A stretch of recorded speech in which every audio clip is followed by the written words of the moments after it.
So hi hello friends, మన channel కొత్తగా చూసినట్లయితే సబ్స్క్రైబ్ చేసుకొని పక్కన బెల్ ఐకాన్ క్లిక్ చేసి ఆల్ పైన ట్యాప్ చేయండి. రైతు రుణమాఫీ సర్కార్ కసరత్తు కట్ అప్డేట్ ఎప్పుడంటే అసెంబ్లీ ఎన్నికల సందర్భంగా కాంగ్రెస్ ప్రజలకు భారీ హామీ ఇచ్చింది. ముఖ్యంగా రైతులకు చాలా హామీలు ఇచ్చింది సర్కార్. అందులో రైతు రుణమాఫీ, రైతు భరోసా, రైతు కూలీలకు డబ్బులు ప్రముఖంగా ఉన్నాయి.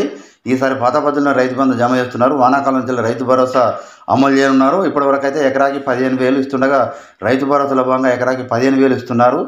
గత బడ్జెట్లో రైతు బంధుకు 15,070 కోట్లు కేటాయించారు. గత సర్కారు 54 ఎకరాల వరకు రైతు బంధు అమలు చేస్తుంది. అయితే కొత్త ప్రభుత్వం రైతు భరోసా పరిమితులు విధించే అవకాశం ఉన్నట్లు సమాచారం. ఇందుకోసం వ్యవసాయ శాఖ అధికారులు కూడా గైడ్లైన్స్ రూపొందించే పనిలో పడ్డారు. ఇదివరకు బీడు భూములు, రియల్ ఎస్టేట్ భూములు, ప్రాజెక్టుల కింద సేకరించిన భూములకు కూడా రైతు బంధు డబ్బులు ఇచ్చారని కూడా వార్తలు వచ్చాయి. అలాగే ఎన్ని ఎకరాలన్నా కూడా రైతు బంధు డబ్బులు ఇచ్చారు. ప్రముఖులు, సినీ ప్రముఖులు, వ్యాపారులు రైతు బంధు వచ్చినట్లు సమాచారం ఉంది. రైతు భరోసాకు పరిమితులు విధించారని డిమాండ్ ఎప్పటి నుంచో కొనసాగుతుంది. ఇక రైతు రుణమాఫీకి సంబంధించి సర్కార్ కసరత్తు చేస్తుంది. రైతు రుణమాఫీకి 40,000 కోట్ల అవసరమని వ్యవసాయ శాఖ అధికారులు ప్రతిపాదన సిద్ధం చేస్తున్నారు.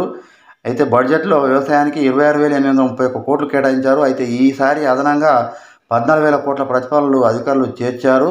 ఇందులో రైతు రుణమాఫీ నిధులు లేవు.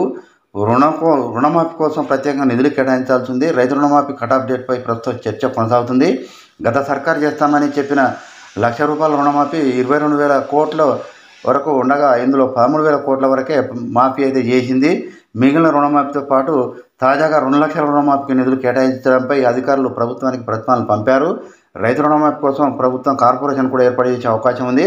కార్పొరేషన్ ద్వారా బ్యాంకుల నుంచి రుణాలు తీసుకొచ్చి రుణమాఫీ చేసే అవకాశం ఉందైతే తెలుస్తుంది. సో ఇలాంటి లేటెస్ట్ న్యూస్ మీకు రావాలంటే సబ్స్క్రైబ్ చేసుకొని పక్కన ఉన్న బెల్ ఐకాన్ క్లిక్ చేసి ఆల్ పైన ట్యాప్ చేయండి.